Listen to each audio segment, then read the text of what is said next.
지금 당장 부엌으로 가십시오. 그리고 식초 한 병을 손에 들어보십시오. 무겁습니까? 가볍습니까? 그 병 안에 무엇이 담겨 있는지 아십니까? 단순한 조미료가 아닙니다. 그것은 수천 년 동안 동양의 현자들이 가난의 사슬을 끊기 위해 사용해온 기운의 정화제입니다. 사람들은 말합니다. 열심히 일하면 부자가 된다고.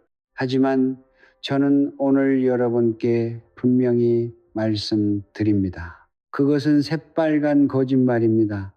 새벽 5시에 일어나 밤 12시까지 일했지만 통장 잔고는 늘 제자리였던 분들, 지금 이 말이 가슴에 밝히지 않습니까? 진짜 부자는 더 많이 일하는 사람이 아닙니다. 집안의 기운 흐름을 다스릴 줄 아는 사람입니다. 성철 스님께서는 이렇게 말씀하셨습니다. 가난은 게으름의 결과가 아니라 막힌 기운의 결과니라. 여러분의 집안 어딘가에 지금 이 순간에도 돈줄을 조용히 틀어막고 있는 자리가 있습니다. 눈에는 보이지 않지만 운명은 분명히 느끼고 있습니다. 수십 년간 쌓인 탁한 기운이 여러분의 재물을 삼키고 있는 것입니다. 오늘 저는 그 막힌 자리를 정확히 짚어드리겠습니다. 식초 한 병, 단돈 몇백 원이면 충분합니다. 이 비법을 실천하신 후 7일 안에 여러분은 돈의 흐름이 달라지는 것을 반드시 느끼실 것입니다. 많은 분들이 이렇게 물으십니다. 스님, 그게 정말 됩니까? 고작 식초 한 병이 운명을 바꾼다는 게 말이 됩니까? 저는 그 의심을 탓하지 않습니다. 오히려 그 의심이야말로 진리를 향한 첫 번째 문입니다. 성철 스님께서도 늘 말씀하셨습니다. 믿음 없이 행하는 것은 껍데기요. 이해 없이 믿는 것은 맹목이니라. 먼저 이치를 알고 그 다음에 행하라.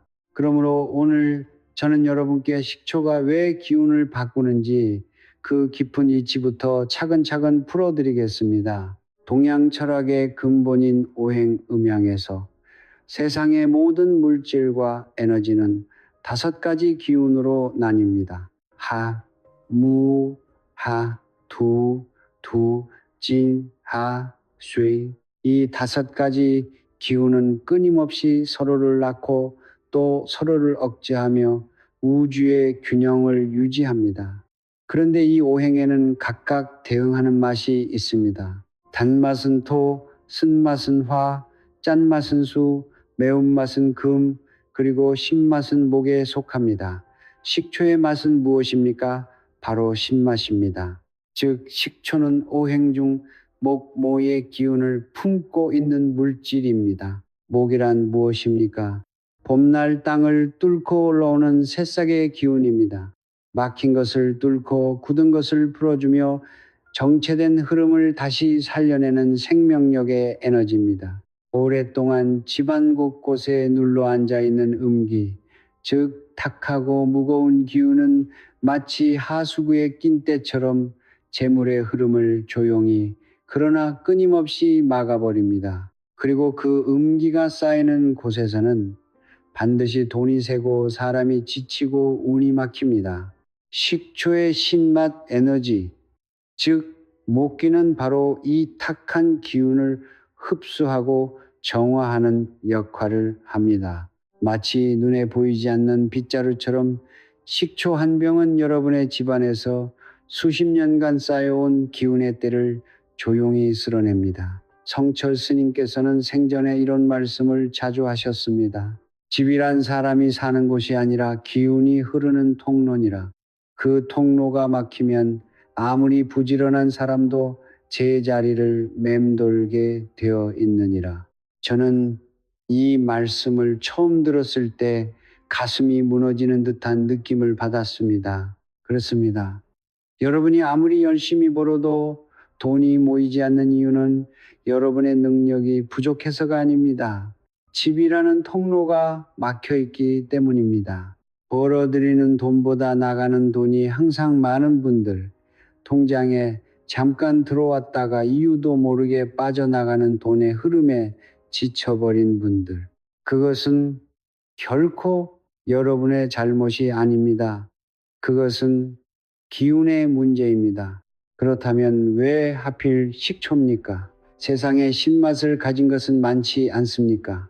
저는 이 점도 분명히 말씀드리겠습니다. 식초는 단순히 신맛을 가진 물질이 아닙니다. 식초는 발효의 산물입니다. 발효란 무엇입니까? 부패할 수 있는 것이 시간과 정성을 통해 오히려 더 깊고 강한 생명력으로 변환되는 과정입니다. 즉, 식초 안에는 음기를 이겨내고 살아남은 기운의 의지가 담겨 있습니다. 그렇기 때문에 식초는 단순한 신맛의 에너지를 넘어 역경을 뚫고 일어서는 재물의 기운을 집안으로 불러들이는 특별한 매개체가 되는 것입니다. 지금 여러분의 손에 들려있는 그 식초 한 병, 이제 단순한 조미료로 보이십니까? 아닙니다. 그것은 여러분의 집안 기운을 정화하고 막혔던 돈줄을 다시 흐르게 할 열쇠입니다. 이제 저는 그 열쇠를 어디에 꽂아야 하는지 그 정확한 세 곳을 하나씩 알려드리겠습니다. 첫 번째 자리, 싱크대 아래자. 이제 첫 번째 자리를 말씀드리겠습니다. 지금 당장 부엌 싱크대 아래 문을 열어보십시오. 무엇이 보이십니까? 세제, 수세미, 오래된 비닐봉지, 그리고 아마도 한동안 들여다보지 않은 어두운 구석, 바로 그 어두운 구석이 오늘 여러분의 운명을 바꿀 자리입니다. 많은 분들이 그 공간을 그저 수납 공간으로만 생각하십니다. 하지만 풍수의 눈으로 바라보면 그곳은 전혀 다른 의미를 가집니다. 싱크대 아래는 수기쉬해가 집중되는 자리입니다. 물이 끊임없이 흐르고 또 빠져나가는 수도관이 바로 그 아래를 지나고 있기 때문입니다. 물은 풍수에서 재물을 상징합니다. 그런데 문제는 그 물이 들어오는 것이 아니라 나가는 방향으로 흐른다는 것입니다. 즉, 싱크대 아래의 어두운 공간은 들어온 재물이 하수구를 따라 조용히 빠져나가는 통로 역할을 하고 있습니다. 빛이 들지 않고 환기가 되지 않으며 눈길조차 닿지 않는 그 구석에서 탁한 수기가 고이고, 그것이 여러분 가정의 돈줄을 서서히 그러나 확실하게 조이고 있는 것입니다. 저는 수년 전 서울 외곽에 사는 한 보살님의 이야기를 들은 적이 있습니다. 남편과 함께 작은 식당을 운영하던 분이었는데 손님이 없는 것도 아니고 음식 맛이 없는 것도 아닌데 매달 말이면 항상 적자였다고 합니다. 돈이 들어오는 것 같은데 어디로 나가는지 알 수 없었고 3년 동안 진 빚은 눈덩이처럼 불어났습니다. 새벽 3시에 혼자 부엌에 앉아 통장을 들여다보며 눈물을 흘리는 날이 한두 번이 아니었다고 했습니다. 그분이 저를 찾아왔을 때 저는 제일 먼저 그분의 집 부엌을 살펴봐 달라고 했습니다. 예상대로였습니다. 싱크대 아래는 오랫동안 방치된 채 습기와 곰팡이 냄새가 가득한 어둠의 공간이었습니다. 저는 그분께 말씀드렸습니다. 보살님, 돈이 새는 구멍이 여기 있었습니다. 그리고 딱 한 가지를 권해드렸습니다. 그 공간을 깨끗이 닦은 뒤 식초 한 병을 놓으십시오. 미개봉 상태의 새 식초여야 하고 병 주둥이는 반드시 바깥쪽, 즉 문 쪽을 향하도록 놓으십시오. 2달 후 그분에게서 연락이 왔습니다. 밀려있던 외상값이 예상치 못하게 한꺼번에 들어왔고 단골 손님이 갑자기 늘었으며 3년 만에 처음으로 월말에 잔고가 남았다고 하셨습니다. 이것이 우연이라고 생각하십니까? 저는 그렇게 생각하지 않습니다. 성철 스님께서는 늘 말씀하셨습니다. 기운은 형태를 따르고 형태는 마음을 따르느니라. 어두운 것을 밝히고 막힌 곳을 뚫는 것, 그것이 곧 복을 부르는 첫 번째 열쇠니라. 싱크대 아래의 어둠을 외면하는 것은 여러분 스스로 재물의 출구를 열어두는 것과 같습니다. 지금 당장 그 문을 열고 청소를 하고 식초 한 병을 놓으십시오. 새 식초, 미개봉, 주둥이는 바깥을 향하게, 그리고 30일이 지나면 반드시 새 것으로 교체하십시오. 묵은 식초는 이미 탁한 기운을 가득 흡수한 것이므로 그대로 두면 오히려 독이 됩니다. 교체할 때는 헌 식초를 화장실에서 바로 버리지 마시고 집 밖의 쓰레기통에 버리십시오. 탁기를 집안에서 처리하면 그 기운이 다시 실내로 퍼지기 때문입니다. 작은 실천 하나가 수십 년간 막혀있던 돈줄을 뚫습니다. 이것이 바로 성철 스님의 가르침이 단순한 이론이 아닌 살아있는 지혜인 이유입니다. 두 번째 자리, 거실의 대각선 모퉁이 재물방이 두 번째 자리를 말씀드리기 전에 잠깐 현관 앞을 보십시오. 지금 서 계신 그 자리에서 대각선 방향으로 가장 멀리 보이는 곳이 어디입니까? 거실 한켠입니까? 아니면 작은 방 모퉁입니까? 그 자리가 바로 오늘 제가 말씀드릴 두 번째 자리입니다. 풍수에서는 이 자리를 재물방이, 좌우방이라고 부릅니다. 집 안으로 들어오는 기운, 즉 외부에서 유입되는 모든 재물의 에너지가 현관문을 통해 들어와 가장 먼저 머물고자 하는 자리가 바로 이 대각선 방향의 깊숙한 모퉁이입니다. 기운은 직선으로 흐르지 않습니다. 물이 흐르듯 굽치며 가장 깊고 안정된 곳에 고이려는 성질을 가집니다. 그래서 현관에서 바라봤을 때 대각선으로 마주 보이는 가장 먼 구석이 바로 재물이 자연스럽게 모여드는 자리인 것입니다. 그런데 문제는 무엇입니까? 대부분의 가정에서 그 자리는 텅 비어 있거나 아무 의미 없는 물건들로 채워져 있다는 것입니다. 혹은 그 자리에 창문이 있어서 들어온 기운이 다시 바깥으로 빠져나가거나 에어컨 실외기 연결부처럼 기운을 흩트리는 구조물이 자리 잡고 있는 경우도 많습니다. 재물이 들어오는 문은 열려 있는데 재물이 머물 자리가 준비되어 있지 않으니 돈은 잠깐 들어왔다가 결국 흘러나가 버리는 것입니다. 성철 스님께서는 이 이치를 매우 쉽게 설명하셨습니다. 복은 비처럼 들어오지만 붙잡아두지 않으면 쓰러처럼 빠져나간다. 그릇을 준비한 자만 이 복을 담을 수 있느니라. 재물방 위에 식초 한 병을 놓는 것은 바로 그릇을 준비하는 행위입니다. 저는 50대 중반의 한 사업가를 만난 적이 있습니다.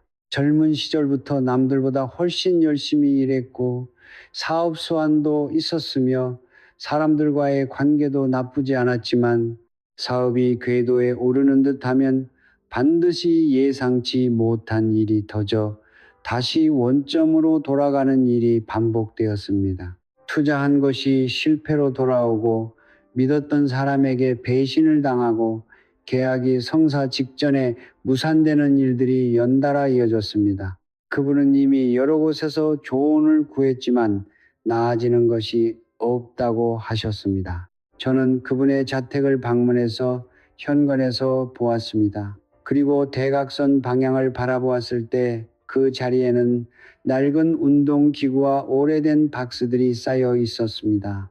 기운이 들어올 자리가 완전히 막혀 있었던 것입니다. 저는 그분께 말씀드렸습니다. 사장님, 재물이 들어올 자리를 막아두셨으니 복이 머물 곳이 없었던 것입니다. 그 짐들을 모두 치우고 그 자리를 깨끗이 닦은 뒤 식초 한 병을 놓으시라고 권했습니다. 식초병 옆에는 작은 화분 하나를 함께 두시면 더욱 좋습니다. 살아있는 식물의 목기와 식초의 목기가 서로 공명하여 재물을 끌어당기는 힘이 배가 되기 때문입니다. 그로부터 석 달이 채 지나지 않아 그분은 오랫동안 협상이 막혀있던 거래처와 계약을 성사시켰고 이전에 배신했던 지인이 스스로 찾아와 손해를 배상하겠다고 했다는 연락을 받았습니다. 이 자리를 찾는 방법은 어렵지 않습니다. 현관문 앞에 서서 집안을 바라보십시오. 그 시선에서 가장 멀리 가장 깊숙이 보이는 대각선 방향의 모퉁이가 바로 재물방입니다. 그 자리를 먼저 비우십시오. 불필요한 물건은 과감히 내보내십시오. 그리고 깨끗이 닦은 뒤 미개봉 식초 한 병을 놓으십시오. 병 주둥이는 현관 방향, 즉 기운이 들어오는 방향을 향하도록 두십시오.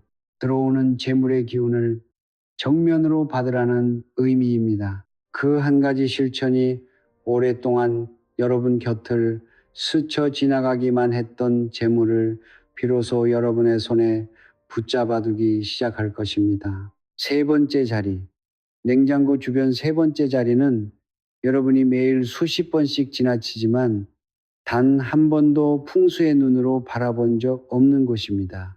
바로 냉장고입니다. 냉장고 위 혹은 냉장고 옆, 이 자리가 왜 중요한지 말씀드리기 전에 먼저 냉장고가 가정 안에서 어떤 의미를 가지는지부터 생각해 보십시오.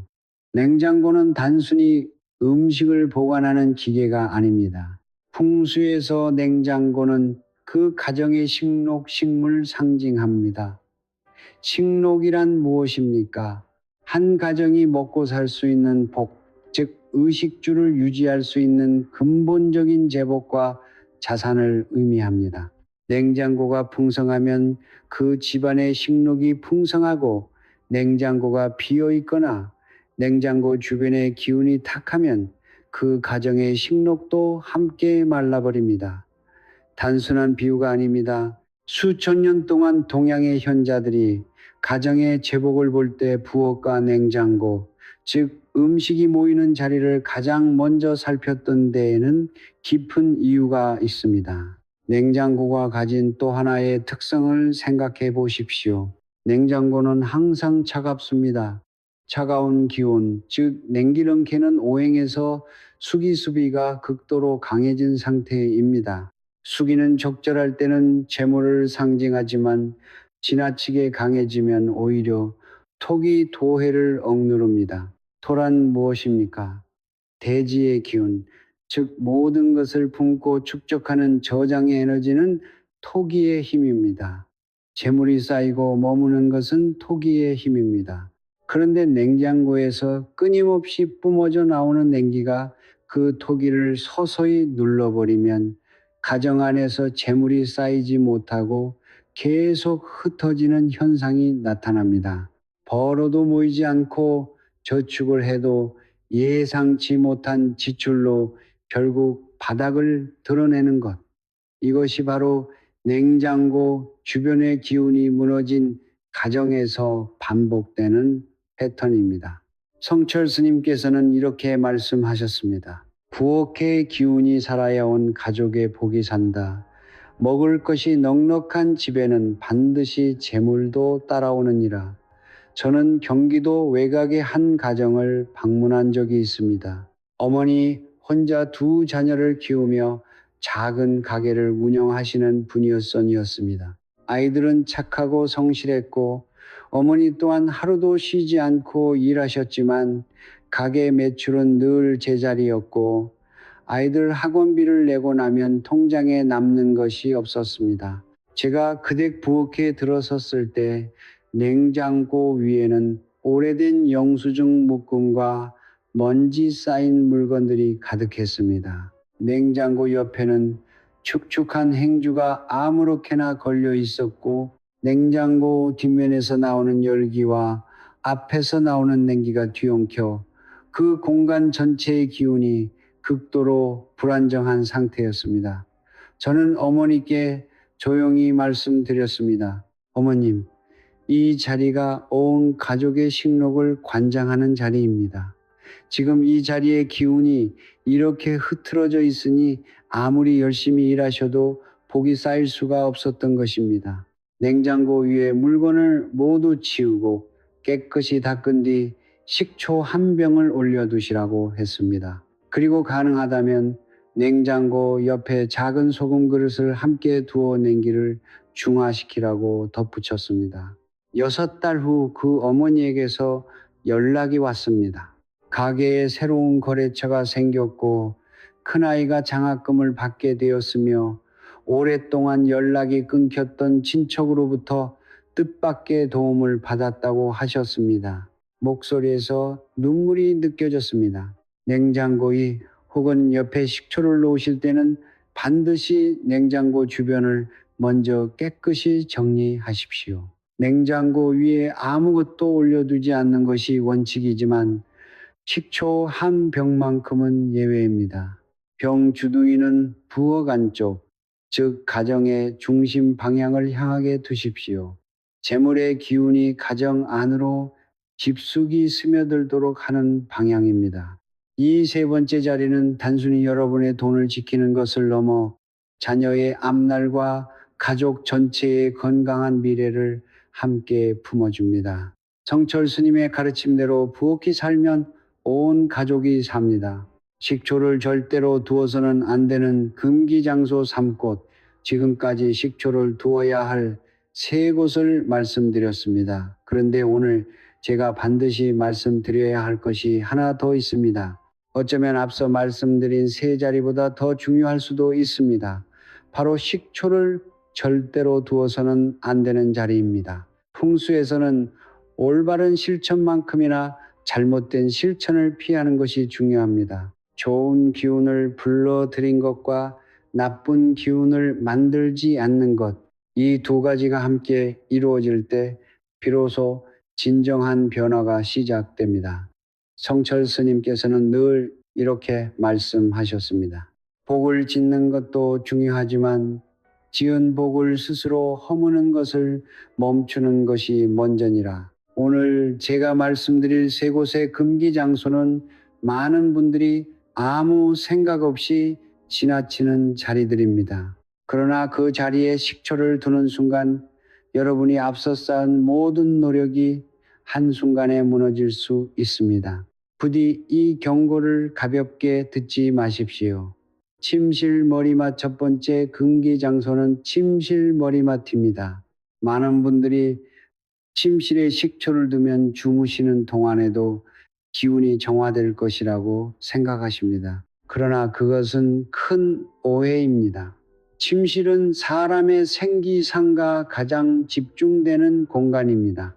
잠을 자는 동안 인간의 몸과 영혼은 하루 동안 소모된 기운을 회복하고 내일을 위한 생명력을 충전합니다. 식초의 목기는 음기를 흡수하는 동시에 주변의 모든 기운을 빨아들이는 강한 흡인력을 가지고 있습니다. 그 강한 흡인력이 침실 머리맡에서 작동하면 휴식뿐만 아니라 여러분 자신의 생기까지 함께 흡수해버립니다. 침실에 식초를 두고 나서부터 이유 없이 피곤하고 잠을 자도 개운하지 않으며 몸이 무겁고 의욕이 떨어지는 분들이 있다면 지금 당장 그 식초를 치우십시오.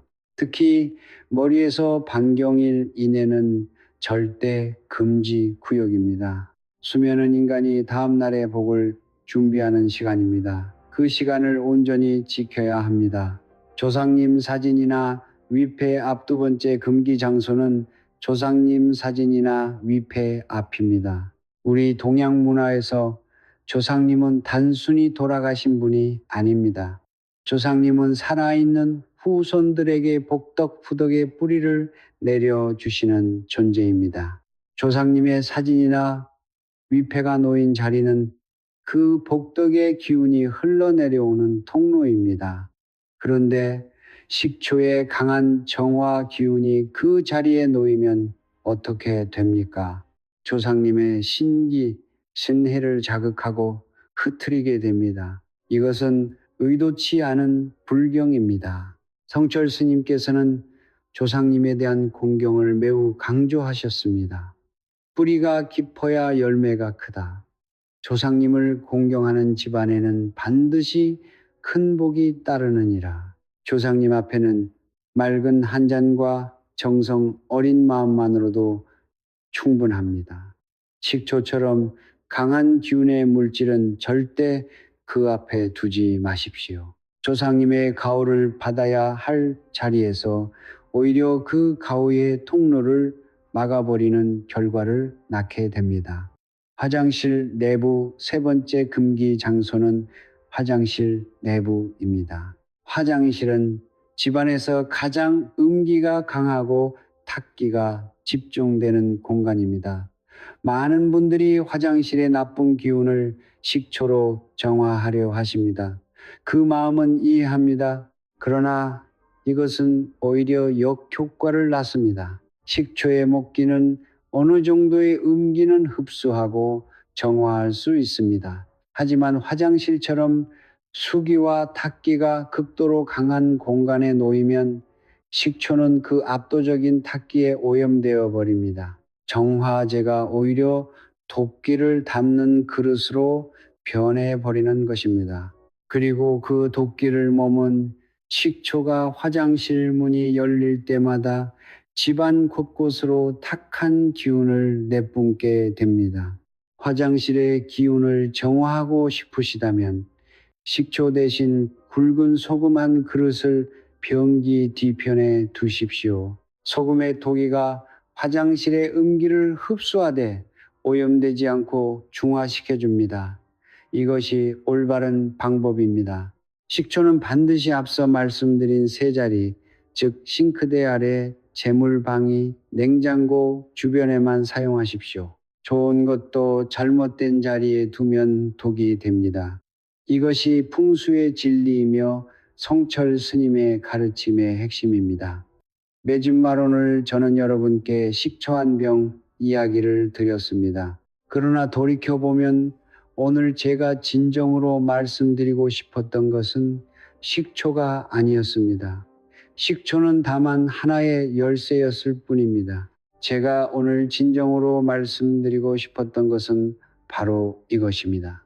여러분의 가난은 여러분의 잘못이 아닙니다. 여러분의 고단함은 여러분의 무능함이 아닙니다. 그것은 오직 막힌 기운의 결과였습니다. 그리고 막힌 기운은 반드시 뚫립니다. 작은 실천 하나로, 진심 어린 마음 하나로 반드시 뚫립니다. 성철 스님께서는 평생을 이 한 가지 진리를 가르치셨습니다. 진심이 기운을 움직이고 기운이 공간을 바꾸며 공간이 운명을 완성한다. 진심이 기운을 움직입니다. 기운이 공간을 바꿉니다. 그리고 바뀐 공간이 여러분의 운명을 새롭게 완성합니다. 이것이 풍수의 본질이며 성철 스님 가르침의 뿌리이며 오늘 제가 여러분께 드리고 싶었던 가장 깊은 말씀입니다. 저는 수십 년간 많은 분들을 만났습니다. 빚에 눌려 숨조차 쉬기 힘드셨던 분들, 자식 걱정에 밤마다 눈물로 베개를 적시던 부모님들, 노후가 두려워 새벽마다 홀로 기도하시던 어르신들, 그분들 모두의 공통점이 있었습니다. 마음속에 진심이 있었습니다. 가족을 위하는 진심, 더 나은 삶을 향한 진심, 조상님께 부끄럽지 않은 삶을 살고 싶은 진심, 그 진심이 있는 한 기운은 반드시 응답합니다. 성철 스님께서는 말씀하셨습니다. 하늘은 진심을 외면하지 않는다. 다만 그 진심이 기운으로 표현되고 기운이 공간에 깃들 때까지 기다릴 뿐이니라. 오늘 여러분이 이 글을 끝까지 보신 것 그 자체가 이미 진심의 시작입니다. 그 진심을 이제 행동으로 이어가십시오. 싱크대 아래를 열어 청소하고 현관 대각선 모퉁이를 비우고 냉장고 주변을 정돈하십시오. 그리고 새 식초 한 병을 정성껏 놓으십시오. 그 작은 행동 하나가 수십 년간 닫혀있던 여러분의 운명의 문을 열기 시작할 것입니다. 이 글이 도움이 되셨다면 부디 주변의 가족과 이웃에게 나누어 주십시오. 재물의 기운은 나눌수록 커집니다. 혼자만 알고 있는 복은 작은 복이지만 나누는 복은 하늘도 감동하는 큰 복이 됩니다. 댓글에 여러분의 바람을 적어 주십시오. 나는 2026년 안에 모든 빚을 갚았다. 우리 가족에게 건강과 재물이 넘쳐 흐른다. 자녀가 원하는 길에서 크게 성공했다. 그 한 문장의 고백이 여러분의 의식 속에 새로운 기운의 씨앗을 심습니다. 그리고 다른 분들의 댓글에 좋아요를 눌러 주십시오. 남의 복을 진심으로 빌어주는 그 마음이 바로 공덕의 씨앗이며 그 씨앗은 반드시 여러분에게 10배, 100배가 되어 돌아옵니다. 이것이 성철 스님께서 늘 강조하신 회향의 이치입니다. 이제 마지막으로 오늘 이 자리에 함께 하신 모든 분들께 두 손 모아 기원드립니다. 오늘 이 말씀을 들으신 모든 가정에 맑고 밝은 재물의 기운이 강물처럼 넘쳐 흐르기를 바랍니다. 오랫동안 막혀있던 돈줄이 시원하게 뚫리고 애써도 모이지 않던 재물이 마침내 여러분의 품 안에 가득 쌓이기를 기원합니다. 사랑하는 자녀들이 건강하고 바르게 자라 각자의 자리에서 크게 성공하고 부모님의 은혜에 보답하는 효자, 효녀가 되기를 축원합니다. 오랜 세월 고생하신 어르신들, 이제 남은 세월만큼은 근심 없이 평안하시고 자손들의 웃음소리 속에서 따뜻하고 복된 노후를 누리시기를 진심으로 빕니다. 막혔던 모든 인연이 다시 열리고 닫혔던 모든 문이 활짝 열리며 오늘 이 순간부터 여러분의 삶에 크고 작은 기적들이 끊임없이 이어지기를 기도합니다. 성불하십시오.